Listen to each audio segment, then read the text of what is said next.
Hi guys, lumabas nga ang araw ngayong araw na ito kaya naman naisipan ko mag-cut ng damo sa garden namin kasi ang hahaba niya guys.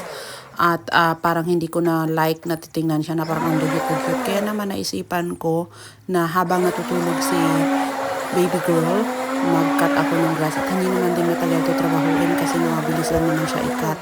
So kaya ayan, nire-ready ko yung mga equipment dyan para i-cut siya ng mabilisan. Kahit hindi ko na masyado siya maayos i-cut yung mga ano lang na sa kalagitnaan. Yung mga gilid-gilid, gugupitin lang yun ng scissors.